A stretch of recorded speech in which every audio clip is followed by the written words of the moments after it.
live, getting results. This is News 6 at 6. Now at 6, honoring our fallen heroes. 2 Central Florida officers killed in the line of duty 1 year ago. Tonight, a day of remembrance. First tonight, though, look at that. Doors wide open on Disney's monorail. The problem? People are on board, and that thing, as you can see, is moving. That's not supposed to happen. A passenger talked with News 6 today about what they call a scary experience. This is News 6 at 6. I'm Matt Austin. And I'm Lisa Bell. This happened on Saturday at Walt Disney World. News 6's Vanessa Ariza joins us live from there tonight. So, Vanessa, do we know yet how that happened? Well, Lisa, a Disney spokesperson isn't going into much detail about what exactly happened or what the problem was, only saying that they addressed the problem. They hope to never see that happen again. Now, as far as Disney enthusiasts, we showed them the video. Well, they were a bit shocked, to say the least. Go ahead. It's this video that had people taken aback when they watched it. Doors open.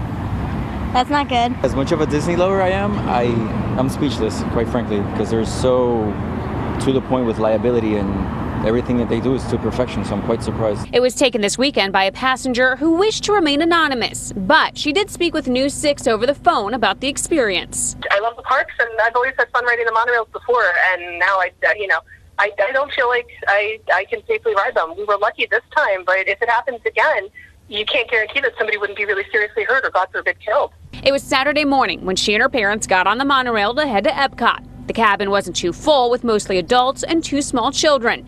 She says the doors wouldn't close initially, but with some nudging from a maintenance employee, they closed. But not for long. It was almost the entire ride. The doors opened probably about 30 seconds after we left the TTC, and I think it's like a 4 or 5 minute ride. As the monorail approached the platform, you could hear the automated daily announcement. Ladies and gentlemen, on behalf of the cast of the Walt Disney World Resort, welcome to Epcot. But at no time, the passenger tells us, did they hear any type of warning when the doors opened. There's no reason to put people in a car if you know that the door's having problems. And I'm really disappointed with them that they chose not to do that. Now, that Disney spokesperson who I spoke with earlier today tells me that they are taking safety measures to make sure that this never happens again. I asked for details what those safety measures are. They wouldn't give me the details. Now, as far as those Disney enthusiasts who we spoke with today, I asked them if this would ever deter them from ever riding the monorail again. They said, nope, we'll get right back on. It's something we love. And you know what? It's a mechanical problem. It can happen anywhere. So they're ready to go back on that monorail. Matt? Vanessa Ariza, what a story. Thank you. A day of remembrance for 2 fallen Central Florida heroes. Today, the city of Orlando and Orange County held memorials and ceremonies. 1 year ago, accused cop killer Markeith Lloyd shot and killed Lieutenant Deborah Clayton. Deputy Norm Lewis died in a traffic crash responding to the manhunt for Lloyd. The final memorial just wrapped up at an Orlando park in the community where Lieutenant Clayton patrolled. News 6's Eric Von Anken is there at Dr. Hankins Park. And Eric, so many people are coming out to show love for these officers. And Matt, they by honoring her, walking from this park through the neighborhood and then ending up back at this park. They loved her and she loved them. You could see it in their faces today all day long. Their smiles and also lots of tears. People from all over Orlando walked together down the same streets that Lieutenant Deborah Clayton walked to show they miss her and that her walks got results for them. Whenever I was down and needed someone to talk to, I can go to her and she'll just sit there and listen and give me advice. She said to the residents, don't give up on your police department. During the memorial service at this Pine Hills church, Orlando's police chief remembered how Lieutenant Clayton always connected with her community, even if he had doubts sometimes. I wish she had done this, or I wish she had done this. I wish she had organized it a little better. But when I showed up there, 20 or 30 Orlando police officers who had volunteered their time, hundreds and hundreds of residents to walk a mile down Ivy Lane in the heat of the summer. I was shocked. I was impressed. Motorcycles, deputies and police officers side by side escorted the families of Lieutenant Clayton and Deputy Norm Lewis to the church. And before that, past the place where Lieutenant Clayton was shot and killed at a Walmart, and the intersection nearby where Deputy Lewis was killed in a crash, responding to the manhunt for the murderer. The procession started at UCF this morning, where both officers went to school. The solemn commitment that we made collectively, that we would never, ever forget their sacrifice. The final memorial today on this day of remembrance ended right over there with a cookout. The chief said Lieutenant Clayton would have loved to be here for it. Matt. Fitting stuff. Eric Von Anken, thank you. Well, the sun is gone, but some showers are still lingering. And News 6 meteorologist Candace Campos is in for Tom tonight. And so, Candace, how long is this rain going to be sticking around for us? Well, Lisa and Matt, it looks like right now the heaviest of the rain is primarily staying along the coastline. Across our interior zones, we are still seeing a few hit or miss light showers, but compared to what we were dealing with on the coastline, there's really nothing. You can see here as we check the last loop here on Daytona Beach, an isolated shower has been moving up across portions of Bunnell and Palm Coast, even stretching out along I-4 into the DeLand area, out through De Leon Springs as well. But the Ormond Beach, Daytona Beach area has seen so much rain within the last hour and a half. There has now been an aerial flood advisory in effect. That will be in effect until 7 o'clock. They've already seen a record amount of rainfall for today. A bit further to the south, again, the heaviest of the rain now pushing in across parts of Melbourne and up to Satellite Beach, into Atlantic Beach, and even into West Melbourne, although the heaviest of the rain is still sitting out over the waters. We are still going to see those off and on rain bands throughout tonight and even into tomorrow and throughout most of this week. You can see here the almanac, our highs and lows today running well above average, but we are going to see a big change ahead in the forecast just in time for the weekend. I'll be pinpointing those changes and, of course, that chance of rain in the forecast for tomorrow coming up in minutes. All right, Candace, thank you. And to make sure you are prepared before heading out, download our free Pinpoint Weather app. Candace and the rest of our weather team will send you push alerts. Just search WKMG in your app store. A Brevard County civil rights activist is demanding results tonight. In less than 30 minutes, he plans on asking Titusville Police to consider creating a citizen police review board. His request comes after this video was posted on social media. It appears to show a Titusville police detective hitting a drug suspect. Reverend Johnny Dennis says he no longer wants to let police, quote, police themselves. But Titusville's police chief says he believes the review board is unnecessary. He says a department internal investigation is underway. Reverend Dennis plans to speak during the public comment portion of tonight's city council meeting. That meeting starts at 6:30 at Titusville City Hall. Our Jennifer Ortega is there, and we'll let you know what happens tonight at 11. New details about a triple shooting in Ocala now. We've learned one of the men who was shot is now facing charges. Ocala police say Paul Jaliba rode his bike up to Anthony Krim's home last night. They got into a verbal argument. Police say Jaliba shot Krim at the legs. An innocent bystander was also shot in this. Police say Jaliba rode off, but two people stopped him on Southwest 7th Street and held him there until police arrived. Jaliba was also shot, but it's unclear when and where that happened. He's now charged with aggravated battery with a gun. Tonight, a major health alert. It is flu season, and the Centers for Disease Control and Prevention says the number of cases is up sharply. The high activity is affecting at least 26 states, including Florida. As News 6's Matt Petrillo reports, our area has already seen a few deaths from the flu. The Florida Health Department says they're already attributing 2 deaths here in Central Florida to the flu, and they worry that number may increase because the number of flu cases is on the rise. This year, it seems like the last couple of weeks, we've seen an uptick. Dr. Antonio Crespo of Orlando Health believes the uptick in flu cases may be due to this year's flu vaccine. It's not as effective as it normally is. The CDC says flu shots are usually around 50% effective. This year, it stands at just over 30%. People have to remember that when the scientists develop the influenza vaccine or the flu shot, they try to predict what is going to be the strain that is going to circulate during that season. So it's a guess game. Still, the Florida Health Department warns the flu shot is the only way to stay protected. And even right now, it's not too late to get your flu vaccine, your flu shot. And today, News 6 checked in with every school district here in Central Florida to see if the flu impacted attendance. Most got back to us, and they all said that they haven't seen an impact. Hopefully, it stays that way. In the newsroom, Matt Petrillo, News 6.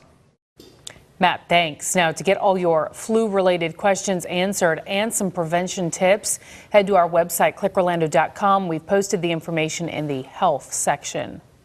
A call for help from the family of a missing Apopka man. The fisherman's brother is now offering $10,000 to help this family find closure. Phil Kaler posted this on his Facebook page earlier today. He's asking anyone to help search for his brother, Nick Kaler, on Lake Okeechobee. Kaler says the lake, it's just too big, and if somebody finds his brother, he will give them 10 grand. Now, Nick Kaler disappeared last week. Wildlife workers say he and another man were competing in a fishing tournament, but they never checked in at the weigh-in. Investigators later found their boat capsized, and they found the other guy, but no sign of Kaler. Florida lawmakers are back to work this week, and they are looking at distracted driving changes. Yeah, we sent News 6's Nadine Yanis up to the state capitol. Nadine? Well, Matt, as you know, for the last 15 months, News 6 has been pushing for driving change. Last year here in Tallahassee, a bill to get stricter texting laws was stonewalled. But this year it looks to be on the fast track. I'll explain why the change after the break. You're watching News 6 at 6, getting results. We'll be right back.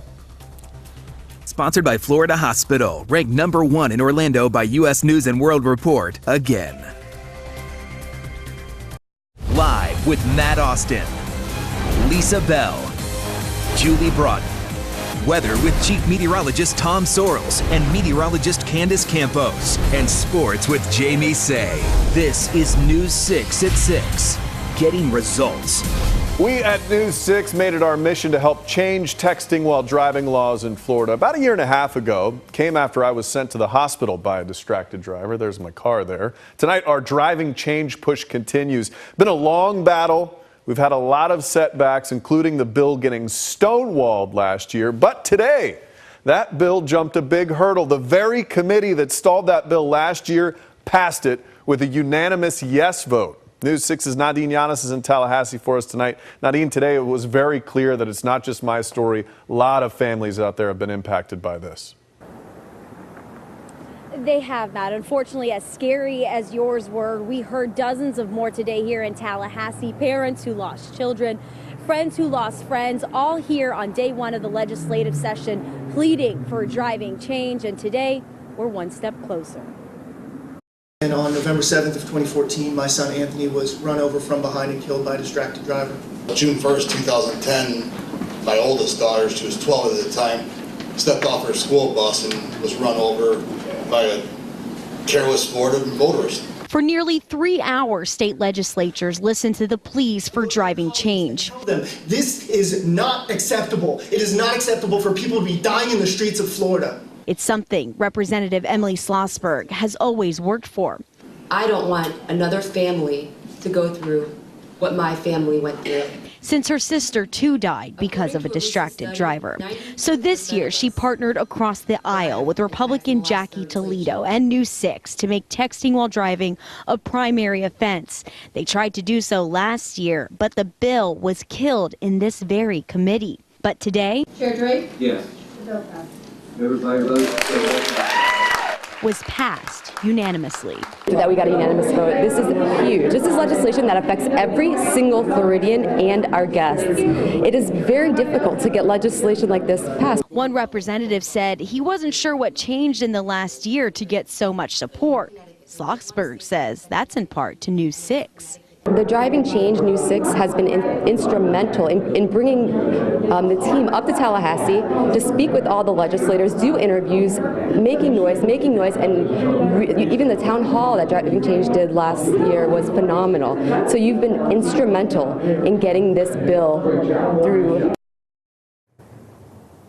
So though today was great, Matt, we still have a long way to go. There has to be 2 other House committees that this bill has to pass before it makes it to the floor. And then it has to have a companion bill in the Senate pass all of their committees. There's a second Senate committee scheduled here in Tallahassee tomorrow at 2 o'clock. And of course, we will be here. It's a great start, and I love that round of applause when it was voted in. Nadine Yanis live for us. Thank you. If you would like to read more about News 6's driving change efforts, we have done a ton of stories and work on this. Just head to clickorlando.com, go to the Getting Results tab, click on driving change, and you'll see a lot of it. It was so frustrating 1 year ago when the public showed so much support for this movement. And lawmakers just didn't seem they to resisted listen. it. Now they're doing a 180, so it's kind of nice to see. It's really a relief to see. Candace Campos is in for Tom this evening, and some folks are dealing with some rain tonight, huh? Some rain, yeah, so make sure you plan accordingly if you have any evening plans, or even tomorrow as you are heading out the door. We are expecting more rain in the forecast. So let's talk about that weather forecast. It's been kind of a soggy and warm day. Expect more of the same as we head into your Wednesday, Thursday, and Friday. We're tracking an area of low pressure out over the Gulf of Mexico that's continuing to just pump in that warm weather, that humidity, and with that also comes some heavy amounts of showers in some spots. Right now, let's take a live look outside with our Orlando Health camera over the City Beautiful. We stayed mostly dry today, maybe an isolated shower or two in Orlando. 71 degrees right now with mostly cloudy skies. The winds are moving in from the east about 13 miles per hour. But there are some areas that have been seeing more rain than others, primarily Volusia and Brevard. You can see the coastline has been getting its fair share of rain with the last couple hours. Daytona Beach had so much rain, between about an hour of rainfall. They actually broke their daily record for today. Rainfall right now is falling across 95 in Daytona Beach still, up through Bunnell, Palm Coast as well, and some of those showers even stretching as far inland as Pearson, De Leon Springs, and as far south down as DeLand. Off and on rain up to about 1/4 of an inch per hour right now falling in places like that. An aerial flood advisory is in effect until 7 o'clock for pretty much this area highlighted in green, pretty much for northern Volusia County because of all that rain. And then back down south up through Brevard County from Satellite Beach, Palm Coast, and even into Cape Canaveral area, you're also seeing some moderate to almost heavy rain at times, and most of that will continue for at least the next 30 to 45 minutes. Right now we're in the mid to upper 60s, even the low 70s in Kissimmee, but we again are going to be seeing a warm day again tomorrow with highs back into the upper 70s, but we'll also be incorporating the chance of rain. Stopping the clock here at about 11 o'clock this evening, we will see some pockets of some rain, again heavier along the coastline down in Brevard. Some of that scattered showers though making its way far inland into Lake Sumter and Marion County. Early tomorrow morning as you are heading out to work and taking the kids to school, you can see we will see some scattered showers, not completely widespread, but enough to keep that chance of rain in the forecast up to about a 40% of those off and on showers all throughout the day with widespread clouds in the forecast. And then we'll rinse and repeat that forecast for Thursday and into Friday, so keep that rain gear handy. Now let's check on your hour-by-hour forecast for tonight. Your forecast brought to you by Del Air Heating and Air Conditioning. About a 30% chance of rain for tonight with temperatures down into the mid-60s. We'll ramp up those rain chances up to about a 40% tomorrow with highs in the mid-70s. Now let's check on your full 7-day forecast. And again, you will see those temperatures in the upper 70s to low 80s for the rest of the week. And then we'll be dropping those temperatures, drying things out just in time for the weekend. Don't like the timing there, but you know, got a little bit of everything in there for everyone. All right, Candace, thank you. Sports Director Jamie Say is here. One final knife to the back for UCF fans. I know. They're not going to be happy. They're not going to be that happy. Okay, yeah. So the college football's final top 25 poll is out. I thought they should have made the top 5. Easy. Yeah, you're undefeated. You're the only undefeated team. Well, I have a feeling Knight fans are not going to love where the voters put them today. All right. Meanwhile, Alabama is on top of the world again. Thanks to a freshman quarterback from Hawaii, Tua comes through in the clutch. That's next. That kid was amazing. Yo, News 6, you started driving change, and let me tell you something. News 6, you're getting results. College football ranking system is just a dumpster fire at this point. We knew this was coming, though, didn't we? I didn't think this. Oh, I did. They've been disrespected all season. However, I mean, this is one of those cases when a top 10 ranking does not make you feel on top of the world. No. But in August, if you told UCF fans that the Knights would be ranked 6th in the final top 25 poll of the season, they may have lost their minds with happiness. The Knights have never, ever been ranked this high. It's really, really good, but it's probably not good enough for a fan base that's been calling its team the national champion for the last week. The final AP Top 25 poll is out. Alabama, who won what many outside of our area consider the actual national championship, finishes number 1. UCF, college football's only unbeaten, is number 6 behind 4 teams with 2 losses, and that's where it stings. I think UCF should have been top 5. The Knights did receive 4 first-place votes, though.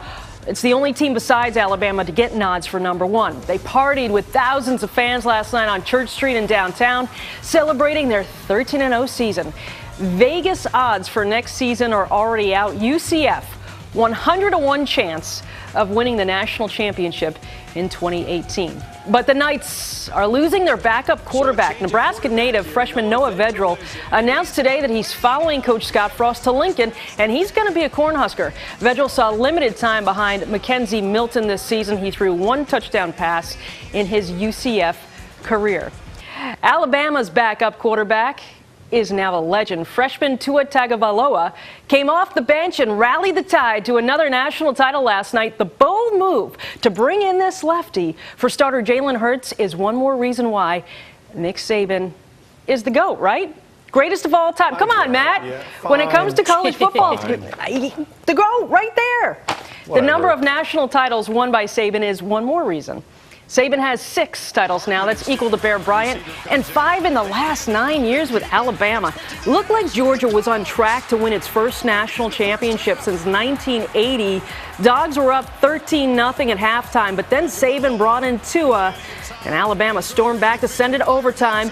And that's when Tua Tagovailoa, the rookie from Hawaii, cemented his legacy. Have a look and listen at this.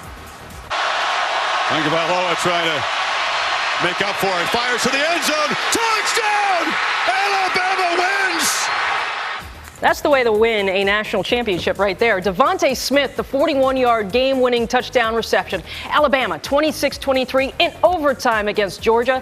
17th claim national title in Bama history as the Tide's decade of dominance continues. Maybe you're tired of the Tide, but last night was a fun one to watch. Somebody tried to give me a game ball. I don't think you could give anybody a game ball. It has to be a team ball, and that's exactly what we'll do with it. I mean, I don't know how Coach Saban found me all the way in Hawaii from Alabama, you know, so I just thank God he found me, and, you know, we're here right now. There's a lot of quality. I wish Florida State had found him. Hey, you've got DeAndre Francois coming back. All right. He's pretty Thank good. you, Jamie. We'll be right back. Right. He's good. Yeah, he's good. Good player.